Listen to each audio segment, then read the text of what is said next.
গাড়িটা আমরা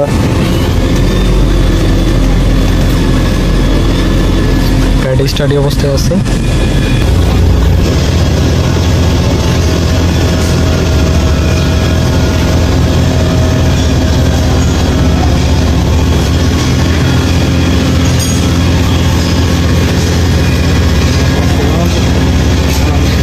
গাড়িটা আসছে অনেক দূর থেকে, জামালপুর মেলান্দর থেকে। লোডিং হচ্ছে, নিচে রাখো। পৃথিবী সকলভাবে গাড়ি এখানে আছে।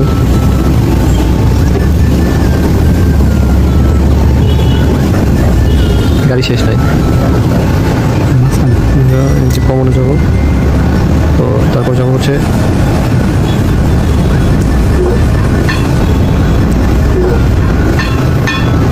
টয়োটাতে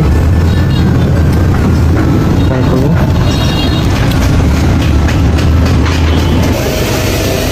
তারপর স্ক্যান দাও নিচে।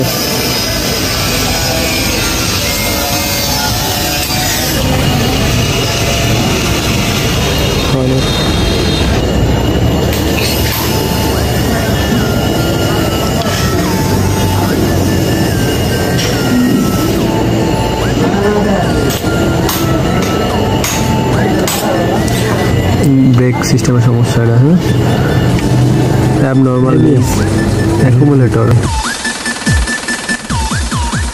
আসলে এখানে হয়েছে কি, আর অ্যাবনর্মাল লিকেজ ইন অ্যাকুমুলেটর এর মানে হচ্ছে যখন ব্রেক বুস্টার যেটা আছে, হাইব্রিডের ব্রেক বুস্টার, আপনারা সবাই সাধারণত জানেন যে ইলেকট্রিক এগুলো হয়, ইলেকট্রিক টাইপের হয়। তো এইখানে দেখা যাচ্ছে যে যেটা ভিতরে মোটরটা ঘুরে প্রেশার দিয়ে রাখে ব্রেক বুস্টারটা, এখানে সমস্যা। এটা প্রেশারটা ধরে রাখতে পারে না, প্রেশারটা লিক করে, তার ফলে অ্যাবনর্মাল লিকিং অ্যাকুমুলেটর আসছে। তো আমরা চেঞ্জ করবো, চেঞ্জ করে সেট আপ দেবো, ইনশাল্লাহ ঠিক হয়ে যাবে। আপনারা সবাই সাথে থাকবেন আর দেখতে থাকবেন।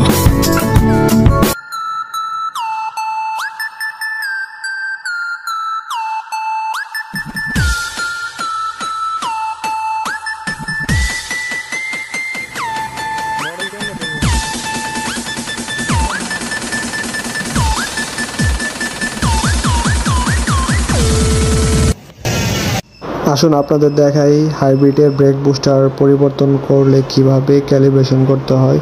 প্রসেসগুলো দেখে নিন। এইভাবে লাইট ব্লিঙ্কিং করবে, তারপর ইরেজ করে দেওয়ার পরে এইভাবেই সব কিছু ক্লিন হয়ে যাবে। ইনশাল্লাহ সবাই সাথে থাকুন।